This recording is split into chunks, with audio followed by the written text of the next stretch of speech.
Hello friend, कसे आहात? मजेत ना? मजेतच असलं पाहिजे. चला तर बघूया आजची कथा. त्याआधी चॅनलवर नवीन असाल तर चॅनलला सबस्क्राईब करा आणि बेल आयकॉन दाबायला विसरू नका, जेणेकरून नवीन आलेला व्हिडिओ तुम्ही सर्वात अगोदर बघू शकता.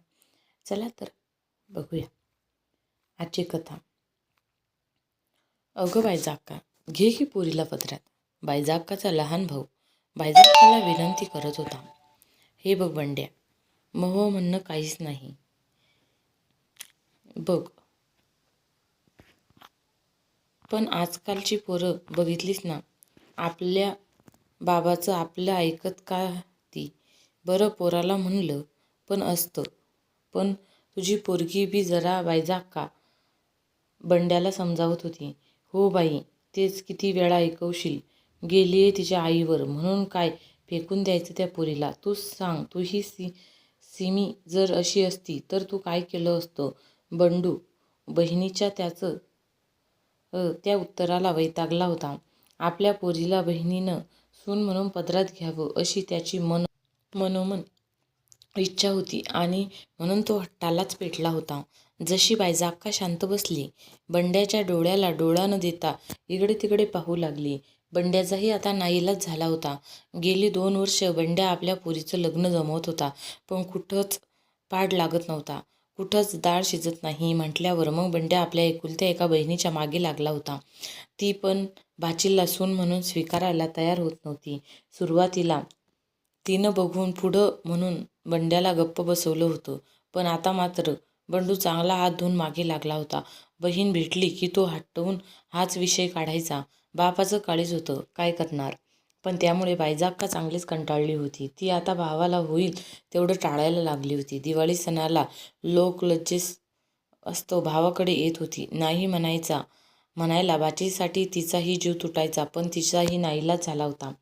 सुनी, बंड्याची पोरगी, गुणी पोर. स्वयंपाकात ती सरस. अशी जेवण बनवायची की खाणारं पोट भरून खाईल.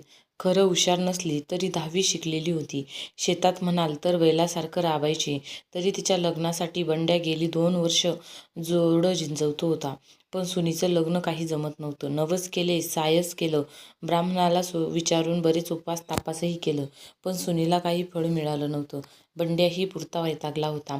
म्हणून आता त्यानं बहिणीला गोड घातली होती. पण सुनीमध्ये सगळे गुण असले तरी सुनी नकटी आणि काळी असल्याने तिला बघायला आलेला पोरगा पोट फुटूस्तोवर तिनं केलेला स्वयंपाक आणायचा आणि घरी जाऊन नकार कळवायचा. त्यामुळे बंड्या मोठ्या संकटात पडला होता. गावाच्या मानानं पोरीचं लग्नाचं वय आता निघत चाललं होतं. पोरीच्या लग्नामुळे बंड्याला रात्र झोप लागत नव्हती. एवढी गुणाची पोर पण रूपामुळं अशी नाकारल्या जाते हे पाहून तो तिळतिळ तुटायचा. त्याला भाकरकूट काही गोड लागायचा नाही.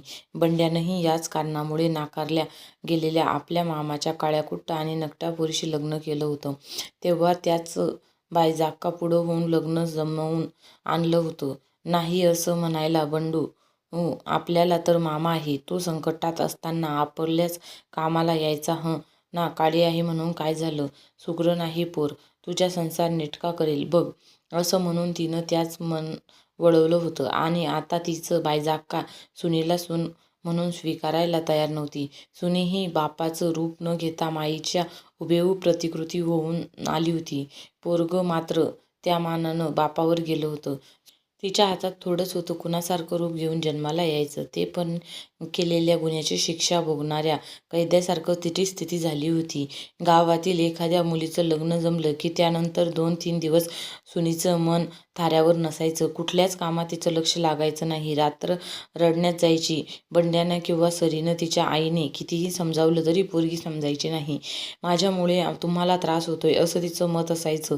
लग्न न जमणाऱ्याच्या दुःखापेक्षा आपण नाकारले जातोय याचं दुःख तिला जास्त असायचं आणि त्यामुळे तो आणखीनच हयात राहायचं. हे सगळं तिळतिळ तुटणं पाहून बंडूला त्याच्या बहिणीचा जास्तच राग यायचा.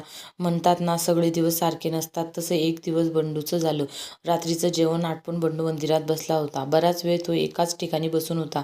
नजर शून्यातून ठेवून काहीतरी विचार करतोय असं पाहणाऱ्याला वाटत होतं.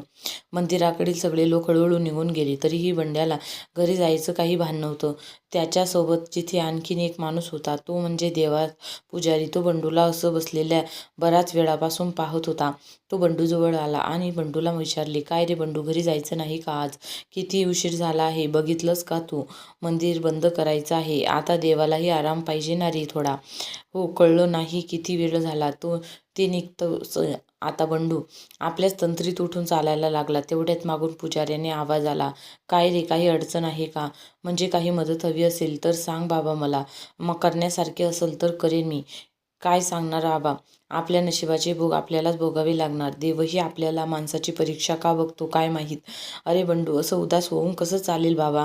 त्याची परीक्षा कुणाला चुकली? त्याच्याजवळ देर आहे पण अंधार नाहीये. जरा दम धर, होईल तुझ्या मनासारखं काम. पुजारी बंडूला समजावण्याच्या सुरात म्हणाला. तसं बंडू देवाकडे पाहून खिन्नपणे असला आणि पुजाऱ्याला म्हणाला, आमचं काही मागच्या जन्मीचं पाप असावं महाराज, म्हणून हे भोग आहेत आमच्या सुनेच्या मागे का लागावेत सांगा ना. बिचारी आमच्या कर्माचे भोग भोगतीये.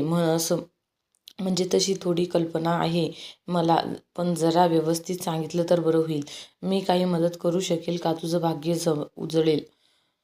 पुजारी बोलण्याने बंडू जरा उत्साही झाला. त्याने घडलेला उपविध पुजाऱ्याला सांगितला. मुलीला आलेली नापसंती, त्यामुळे तिचं खचून जाणं, बहिणीने मुलीला सून न स्वीकारणं, नकार देणं, सर्व काही. पुजारी थोडासा गंभीर झाला आणि विचार करत तिथेच भीतीला टेकून बसला.